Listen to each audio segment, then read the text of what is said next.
सकाळी पूजा करून दिवसभर महाराज अरण्यात फळं आणि कंदमुळं शोधण्यासाठी जात. संध्याकाळी परत येत. आम्ही सरोवरातून पाणी आणून पर्णकुटीस सारवणं, पूजेची तयारी करणं अशी कामं करू लागलो. दिवसामागून दिवस जाऊ लागले. हस्तिनापूरची आठवणही कमी कमी होऊ लागली. हस्तिनापूर सोडून 2 वर्ष झाली होती. महाराज थोडे कृश दिसू लागले होते. वाढलेल्या दाढीमुळे ते वयाने मोठे दिसू लागले. नेहमीच ते कसल्या तरी गूढ विचारात सापडल्यासारखे वागू लागले. त्यांच्या मनाचा थांग लागणं कठीण होतं. जरुरीपेक्षा ते एकही जादा शब्द बोलत नव्हते. कधी चुकूनही हसत नसत. एके दिवशी एक हरणाचं गोंडस पाडस त्यांच्या पायाजवळ आलं आणि आपल्या खरबरीत जिभेनं त्यांचा पाय चाटू लागलं. मला वाटलं ते त्याला हळूच दूर लोटतील, पण खाली बसून त्यांनी त्याच्या पाठीवरून ममतेनं हात फिरविला आणि त्याला आपल्या कवेत घेऊन त्याचे पटापट मुके घेत ते लहान मुलासारखे मुसमुसू लागले. माझ्या मनात एक अतिशय भयानक विचार येऊ लागला. अति मानसिक त्रासामुळे महाराजांना वेड लागलं की काय? घाबरून मी विचारलं, असं काय करता? माझ्याकडं न पाहताच त्या पिल्लाच्या कातडीवर आपला गाल घाशीत ते म्हणाले, कुंती, कसं सांगू? निपुत्रिकाला जर या लोकातच नाही तर मग स्वर्गलोकात तरी कुठे जागा असेल? त्याच्या मृत्यूबरोबरच जग त्याला विसरणार नाही का? मी दिग्विजयी सम्राट नाही तर दैवाच्या दारातला भिकारी आहे. माझ्याबरोबर माझं नाव अस्त पावेल. त्याच्यासाठीच का आपण दुःखी आहात? तसे असेल तर दुर्वास ऋषींच्या मंत्रानं मी आपल्या नावासाठी पुत्र निर्माण करेन. दुर्वास ऋषींनी मला देवहूती मंत्र दिला आहे. महाराजांना मी दुर्वास ऋषींच्या यज्ञयागाची जरूर तेवढीच माहिती दिली. कुंती, या पांडूला अपयशाच्या सगळ्या गर्तेतून सावरण्यासाठीच का तुला विधात्यानं माझी पत्नी केलं आहे? महाराज, लवकरच या पर्णकुटीत आपणाला हवा तसा सद्गुणी पुत्र दिसेल. मी तो विषय तिथेच थांबविला. पुढे काही दिवसांनी एका प्रातःकाळी मी आचमनाकरिता पाणी घेतलं आणि डोळे मिटले. मंत्रांचे शब्द माझ्या मनाच्या कुंभात गरगर फिरू लागले. त्यांच्या प्रत्येक उच्चाराबरोबर माझ्या शरीराची जाणीव नष्ट होऊ लागली. सर्व जगाचा भार सोसणाऱ्या धरतीच्या नावानं स्मरण करून मी यमदेवतेला आवाहन केलं. माझ्या सर्वांगाची एक ज्योत झाली. धरतीतून एक ज्योत आली आणि त्या ज्योतीतून गेली. जाताना तेजाचं संक्रमण करून गेली. मला हळूहळू शरीराची जाणीव होऊ लागली. कंदमुळं आणि फळं खाऊन जगलेला माझा देह थरथरू लागला. मी धाडकन खाली कोसळले. त्या दिवसापासून मी अबोल झाले. मला एकांत आवडू लागला. शांततेची ओढ लागली. कुणीही मोठ्याने बोललेलं मला खपेना. परत एका अननुभूत जीवनाला सुरुवात झाली. शरीर कणाकणांनी फुलू लागलं. योग्य कालानंतर एके दिवशी पहाटे माझ्या पोटात दुखू लागलं. मी माता झाले. एक सौम्य आणि शांत चेहऱ्याचं बालक जन्माला आलं. सर्वांची मुखं आनंदानं उजळून गेली. सर्वांनी त्याचं नाव युधिष्ठिर ठेवलं. युधिष्ठिर पर्णकुटीत वाढू लागला. तो कधीच रडत नव्हता, पण कधी हसतही नव्हता. नदीच्या डोहासारखा त्याची चर्या सदा शांत होती. डोळे विशाल होते. महाराज त्याला खेळवण्यात स्वतःला विसरू लागले. आम्हाला हस्तिनापूरचा तो विसर पडलाच होता, पण आता आमच्या दुःखाचाही विसर पडला. युधिष्ठिर 1 वर्षाचा झाला. दुसऱ्याच वर्षी वायुदेवतेपासून मला आणखी एक पुत्राची प्राप्ती झाली. त्याची अंगलट अतिशय रेखीव आणि भक्कम होती. त्याला आम्ही सर्वांनी भीम हे नाव ठेवलं. तो वायूसारखा गतिमान होता. एक क्षणसुद्धा त्याला एका ठिकाणी बसावंसं वाटत नसे. भीमानंतर इंद्रदेवापासून आणखी एक पुत्राचं वरदान मला मिळालं. सावळ्या रंगाचं बालक अतिशय तरतरीत होतं. भर दुपारी त्याचा जन्म झाला. त्याच्या काळ्याभोर डोळ्यातून तेजाच्या ठिणग्या बाहेर पडत. त्याचं आम्ही अर्जुन असं नाव ठेवलं. युधिष्ठिर, भीम आणि अर्जुन यांच्या कलकलाटानं पर्णकुटी हादरू लागली. मला माझं जीवन सार्थ झाल्याचं समाधान वाटू लागलं. ते कोण होतील, काय करतील याबद्दल मी, धात्री आणि महाराज घटका चर्चा करू लागलो. धात्री नेहमी म्हणे, हा भीम कधी कुणाचंही ऐकणार नाही. तो मिळेल त्याला झोडपूनच काढणार. एक क्षणभर तरी स्थिर बसणं याला माहीत आहे का? आमचे हे संवाद माद्री मात्र एका कोपऱ्यात बसून अबोलपणानं ऐकू लागली.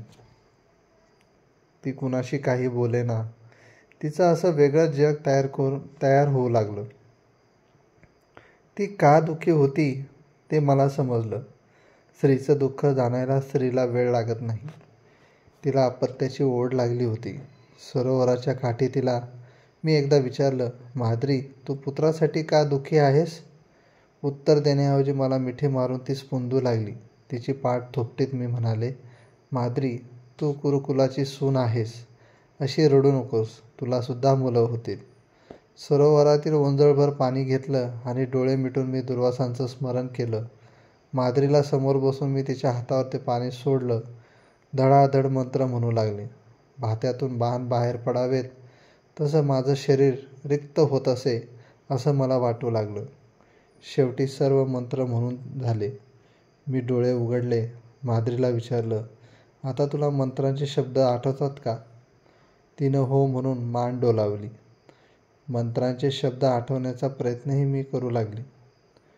पण मला काही आठवेना. स्मृतीच्या सगळ्या कानाकोपऱ्यात मी झाडून पाहिलं, पण कुठंही मंत्राचा प्रतिसाद येईना.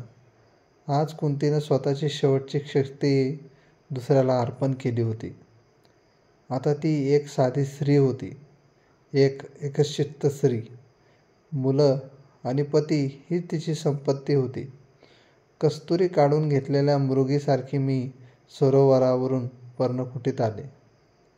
माद्रीला पुढं 2 मुलं झाली. त्याचं नाव नकुल आणि सहदेव ठेवण्यात आली. आता पर्णकुटीत 9 माणसं राहू लागली. महाराज, माद्री, मी, धात्री आणि 5 कुमार. हस्तिनापूर सोडून आम्हाला 10 वर्ष झाली होती. पर्वतावरच्या वाऱ्यासारखा काळ धावत होता. या 10 वर्षात कुरुकुलाचं काय झालं, हस्तिनापुराचं काय झालं, आम्हाला यापैकी काहीच कळालं नाही. ज्या पर्वतावर आम्ही राहत होतो तो दुर्गम होता. सहसा कोणीही त्या दिशेला कधी अरण्यात प्रवेश करीत नसे. बाहेरच्या गोष्टी म्हणजे आम्हाला स्वप्नातील भूमी होती. हे अरण्य हाच आमचा वाडा होता. इथले निरनिराळे प्राणी हेच आमचे सोबती होते. पक्ष्याचं संगीत हीच आमची करमणूक होती. आम्ही अरण्यवासी माणसं झालो होतो. स्त्री मुलांच्या सहवासात अरण्यातसुद्धा स्वर्ग निर्माण करू शकते. आणि आम्ही तर 3 स्त्रिया होतो. आमचा सगळा वेळ मुलांशी खेळण्यात आणि बोबडे बोल ऐकण्यात व बोलण्यात जाऊ लागला. ते सगळे लहान होते पण समजूतदार होते. एकटा भीम मात्र आम्हाला कधीच आवरत नसे. एखाद्या धिप्पाड हत्तीची पुष्ट सोंड जशी एकसारखी अविरत वळवळत असते तसा तो एकसारखा दुडदुडत राही. पण पळभरसुद्धा तो कधी गप्प बसत नसे. दिवसागणिक त्याचं शरीर बांधेसूद होत होत जास्तच बाळशेदार दिसू लागले.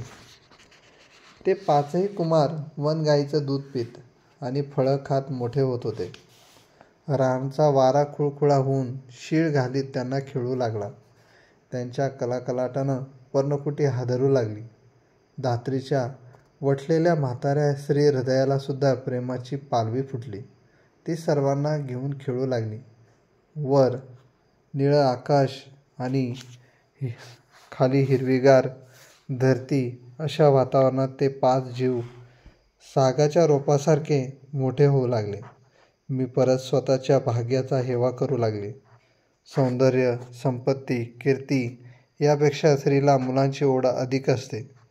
2 रेशमी ओठ लुचून तिचं दुग्धपान करू लागले की स्त्रीला जीवन धन्य झाल्याचं समाधान मिळतं. मातृत्व हा स्त्रीचा मोक्ष असतो. आता मी परत सौख्याच्या शिखरावर होते. जीवन म्हणजे सुखदुःखाच्या उन्हा पावसाचा खेळ. हे अरण्य हेच आता आमचं राज्य होतं. कुणालाही पायदळी न तुडविता मिळालेलं राज्य. मी ह्या राज्याची महाराणी होते. आमच्या अंगाखांद्यावर मुलं खेळताना पाहून महाराज आपलंही दुःख विसरले. त्या 5 मुलांना खेळवताना त्यांनीही आपला जीव घेण्या शापाचा विसर पडला. ते पूर्वीसारखे हसू लागले, मन मोकळं बोलू लागले. वर्षामागून वर्ष मागं पडत चालली. मुलं मोठी होऊ लागली. अरण्यानं निर्भयपणे फिरू लागली. कुठेही ती मिळून जात. त्यांना खेळण्यासाठी शतशृंग पर्वत अपुरा पडू लागला. भीम तर येताना वाघाची पिल्लं त्यांच्या कानांना धरून फरफर ओढून आणू लागला. माणसाचं जीवन हे आजूबाजूच्या परिस्थितीवर अवलंबून असतं. जसं आणि ज्यांचा सहवास असेल तसं मानवी मन आकार घेतं. लहान मूल म्हणजे तर अनुकरण प्रिय असतात. आमच्या पश्चात अरण्य त्यांना जे शिकविल तेच ते त्यांचे संस्कार होते. ते त्या नैसर्गिक संस्कारात मोठे होऊ लागले. आता हे 10-12 वर्षाचे झाले होते. अरण्यातल्या नद्या त्यांना जीवन हे सतत वाहण्यासाठी असतं हे शिकवू लागल्या. साचणाऱ्या जीवनाचं कोंदट डबकं त्यांना माहीत नव्हतं. तिथले उंच उंच कडे त्यांना तुम्हीही असेच उंच उंच व्हा हे शिकवू लागले. वरचं निळं आकाश मन स्वच्छ ठेवण्याचा धडा देऊ लागलं. तिथले निरनिराळ्या प्राण्यांना सावली देणारे वृक्ष त्यांना जगासाठी झिजण्याचा संदेश देऊ लागले. पक्ष्यांच्या उंच भराऱ्या त्यांच्या धाडसाला आव्हान करू लागल्या. ते आम्हाला नेहमी हजारो प्रश्न विचारून भंडावून सोडत. युधिष्ठिर मला विचारी, आई, आकाशाचा हा निळा निळा घुमट पृथ्वीवर कुणी बसविला? त्याला खांब कुठं आहेत? मी त्याला म्हणे, बाळ, पूर्वी सर्व देवांसाठी भगवान शंकरानं समुद्र मंथनातून बाहेर आलेलं विष प्राशन केलं होतं. हे आकाश म्हणजे त्या भगवान शंकराचा विष पितांना काळा निळा पडलेला कंठच आहे. अर्जुन मला विचारी, आई, हे वारे जोरात वाहू लागले की सू सू असा आवाज का येतो? मी म्हणे, अर्जुना, पूर्वी प्रभू रामचंद्र म्हणून एक फार मोठा धनुर्धर होऊन गेला. त्यानं राक्षसांना मारण्यासाठी सोडलेले बाण इतके वेगवान होते की ते कुणालाही थोपविता आले नाहीत. अजूनही त्यांचे काही बाण पृथ्वीभोवती फिरत आहेत. त्यांचा शेपटांचा हा आवाज आहे. तो विचारात गढून जाई. भीम मला विचारी, आई, हे डोंगर कसे तयार झाले? मी त्याला म्हणे, भीमा, प्रभू रामचंद्रांच्या काळी हनुमंत नावाचा एक धिप्पाड सेनापती होता. तो नेहमीच आकाशातून फिरत असे. पण एकदा त्याला पृथ्वीवर यावंसं वाटलं. पण पृथ्वी म्हणजे नुसती दलदल होती. त्यावेळी या दलदलीत हनुमंतानं पाय ठेवला. त्याचा पाय ज्या ठिकाणी पडला त्या ठिकाणी खोल दऱ्या तयार झाल्या. बाकीचा भाग फुगून वर आला. तेच हे डोंगर, तेच हे पर्वत. या दलदलीत चालून चालून हनुमंत कंटाळला. तो आकाशात भरारी घेऊ लागला. त्याच्या पायाला एक मोठं ढेकूळ चिटकून गेलं. तोच तो चंद्र. तो तोंड पसरून सगळं ऐके. मग गाल आणि काका फुगून हनुमंत किती मोठा असेल याच्या कल्पनेने नक्कल करी. नकुल आणि सहदेव मला विचारीत, माते, आकाशात विजा का चमकतात? मी त्यांना उत्तर देई, आकाशात देवदानवांचं युद्ध चाललेलं आहे. त्या देवांच्या हातात तळपणारी ती खड्गं आहेत. नकुल स्वतःचे हात फिरून त्यांचे लटके दाटोमुटीने वार सहदेवावर करी. मुलं असे अनेक प्रश्न मला विचारीत. मी काही उत्तर दिलं तरी त्यांना चाले. त्याचं समाधान होईल. आमचे दिवस आनंदात जाऊ लागले.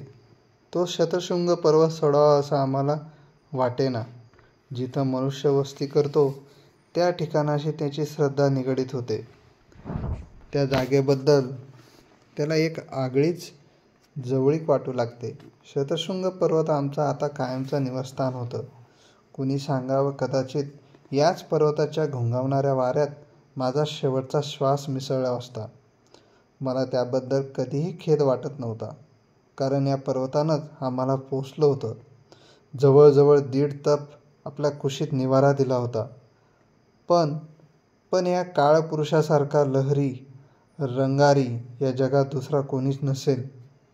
किती झटपट बदलतो तो जगाचे रंग. क्षणात होत्याचं नव्हतं करतो. पृथ्वीच्या पाठीवर आनंदानं गजबजलेलं नगर तो क्षणात अजगरासारखं गिळतो.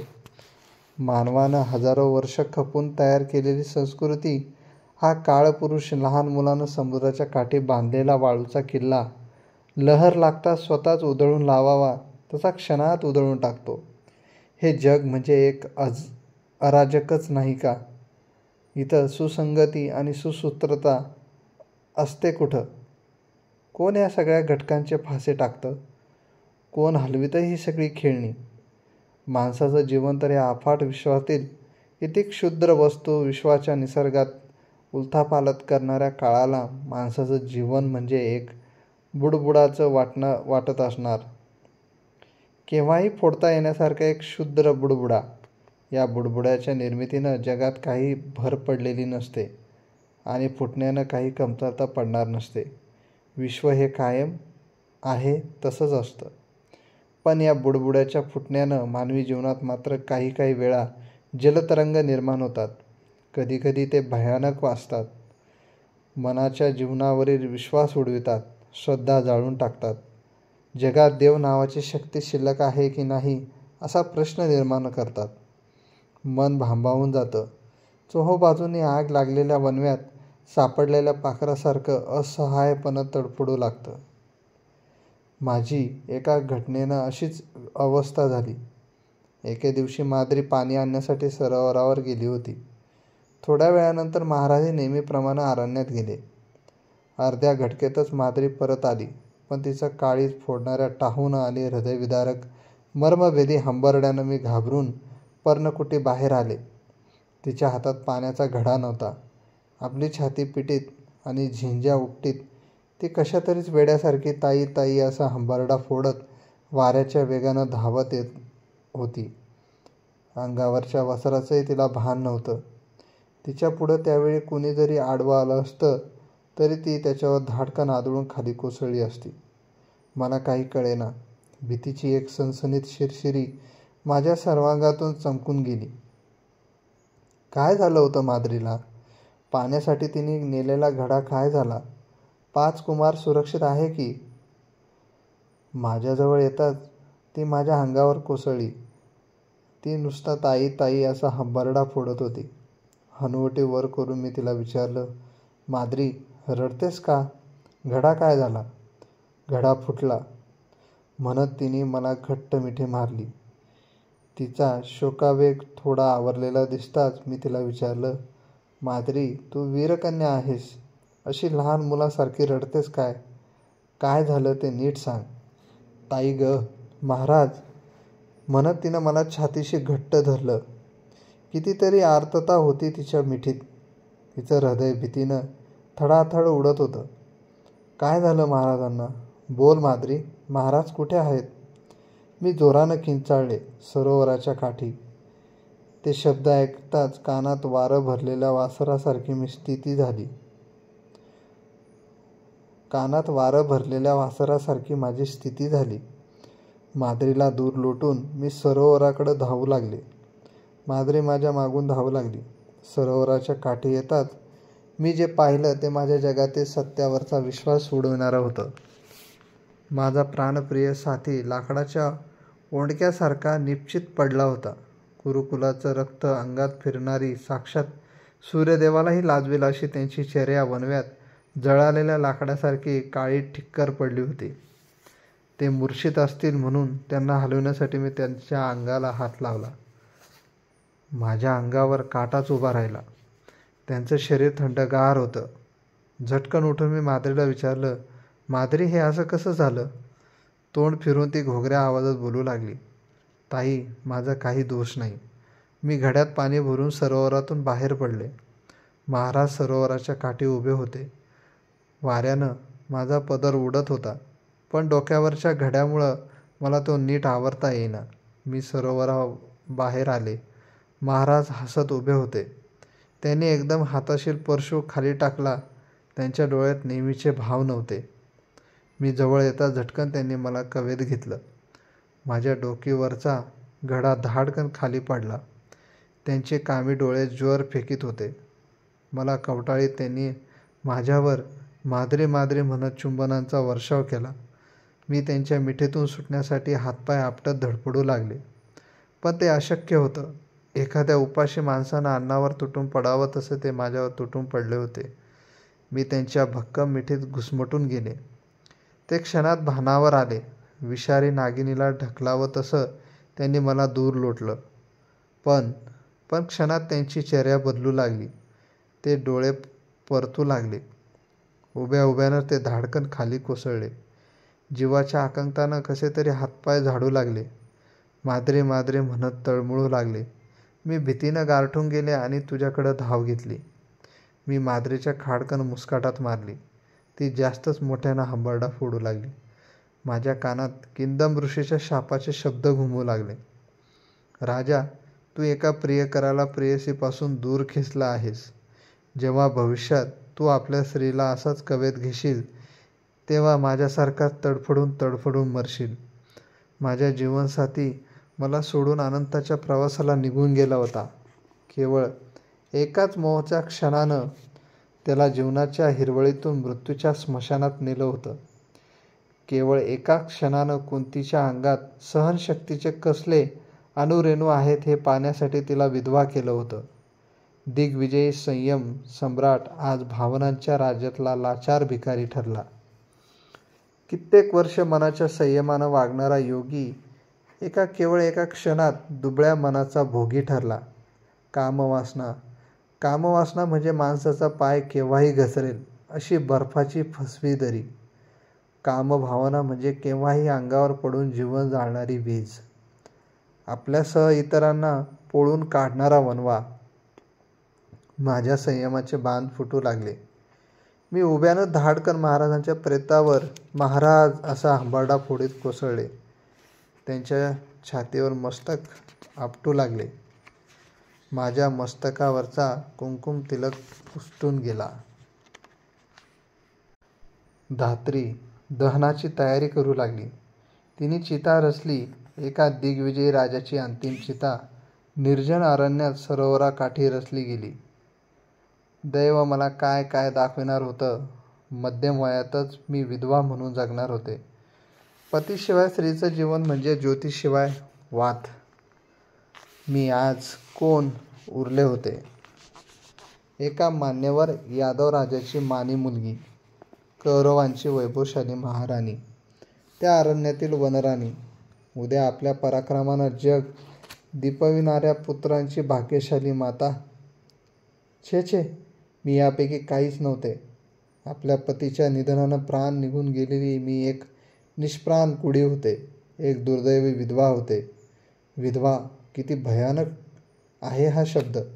महाराणी, विधवा आणि मध्यम वयस्क, छे, कशात आणि काय संगत होती. माझे जीवन म्हणजे आहे तरी काय. कुठल्या धैर्यानं दुर्दैवाचे हे उकळते कडं सोडू. या अरण्यात कोण मला धैर्याचे आणि सांत्वनाचे 4 शब्द सांगणार. चोहो बाजूने आकाशाचा घुमटच जर अंगावर कोसळला तर माणूस आश्रयासाठी कुठं जाईल. मी एका अजान बालकाला स्वतःच्या हातांनी मृत्यूच्या मांडीवर ठेवलं होतं म्हणून तर मृत्यू आपले काळे दात विचकून मला त्याबद्दल ही कठोर शिक्षा देत नव्हता ना. पुढं भयान दरी आणि माग गर्द अरण्य असंच माझं जीवन नव्हतं ना. बालपणात मी बाबांच्या हातचं खेळणं होते. भोजपुरात मी दुर्वासांच्या हातचं खेळणं झाले आणि आज मी अफाट वेगानं धावणाऱ्या काळाच्या हाताचं खेळणं झाले. त्याच्याबरोबर धावताना माझी आता उरसपोड होणार होती. कुणाच्या आधारानं मी जीवनाची वाट पुढं चालू. माझं मन, छे, आता मला मनच नव्हतं आणि असलंच तर ते बधीर झालं होतं. त्याला भूत, भविष्य, वर्तमान काही समजत नव्हतं. काळ वाघाचं रूप घेऊन अर्धमेल्या कुंतीच्या जीवनाची शेळी पाठीवर टाकून उन्मत्तपणानं तसाच चालला होता. मी गप्प होते. मला रडावं असंही वाटत नव्हतं, कारण माझ्या गोठलेल्या हृदयातून अश्रू बाहेर पडत नव्हते. रडू येण्यापुरतंही भावना द्रवत नव्हत्या. धात्रीनं महाराजांचं प्रेत चित्तेवर ठेवलं. त्यावर लाकडं रचली. तिनंच चितेला अग्नी दिला. शत्रूंना भीतीनं कपायला लावणाऱ्या एका पराक्रमी आणि दिग्विजयी योद्ध्याला एका दासीनं अग्नी दिला. चिता पेटू लागली. ज्वालांचे पक्षी चटाचट आकाशात भराऱ्या घेऊ लागले. माझं मन सुन्न होतं. त्या चितेत घुसावं म्हणून निर्धारानं मी उठून उभी राहिले. काय उपयोग होता आता तशा उर्वरित जीवनाचा? मी निश्चयाने पदर खोचला. इतक्यात पांढरे वस्त्र घालून सरोवरातून स्नान होऊन आलेल्या माद्रीनं माझ्या पायांना हात लावला आणि तो कपाळावरून मागे नेला. एक क्षणभरही मागं वळून न बघता, मी काय बोलणार हे न ऐकता ती सरळ तडक त्या अग्नीत घुसली. क्षणार्धात तिचं पांढरं वस्त्र काळपट पडून करपून गेलं. माझं मन उरी बाण लागलेल्या पक्ष्यासारखं तडफडू लागलं. मी तिच्या मुस्काटात मारली होती. मला ती भावनेच्या राज्यातली दुबळी स्त्री वाटली होती. पण किती तत्परतेनं तिने निर्णय केला होता. किंदम ऋषीच्या नाकावर टिचून तिनं आपल्या प्रियकरानं दिलेलं आलिंगन मृत्यूच्या मुलानं चितेवरही स्वीकारलं होतं. आता कुणाचाही शाप तिला आपल्या प्रियकराच्या मिठीतून सोडून घेणार नव्हता. मीही तिचाच मार्ग अवलंबण्यासाठी सिद्ध झाले. इतक्यात पर्णकुटीतून धावत आलेले 5 कुमार माझ्या कमरेला बिलगले. मला गदागदा हलवून ते विचारू लागले, आई बाबा कुठे आहेत? नकुल आणि सहदेव केविलवाणी मुख करून रडक्या आवाजात म्हणू लागले, धाकटी आई कुठे आहे ग आपली? त्यांना बघताच माझं बधीर मन पाझरलं. मी त्या चितेत उडी घेतली असती तर ह्या 5 मुलांना घेऊन मी ही धात्री कुठं जाणार होती? केवळ एकाच मुलाच्या त्यागाचं शल्य मला अनेक रात्री सतावीत आलं होतं. माझं ते पाप होतं की पुण्य हे मला सांगता आलं नसतं. पण या 5 निराधार मुलांना मागं टाकून मी चितेत उडी घेतली असती तर ते मात्र नक्कीच पाप झालं असतं. मी त्या सर्वांना एकदम कवेत घेतलं आणि ढसाढसा रडू लागले. पक्षिणीला पिल्लं बिलगतात तसे ते मला बिलगले. मला स्वतःचा काहीच निर्णय उरला नव्हता, मरणाचा सुद्धा. पेटून पेटून चिता शांत झाली. राख वाऱ्यावर उडू लागली. कालपर्यंत माझ्याशी सुखदुःखाच्या गोष्टी करणारे 2 जीव आज कुठं होते? मृत्यू हा जीवनाच्या नदीतील कुणालाही न फोडता येणारा अवघड भोवराच नाही का?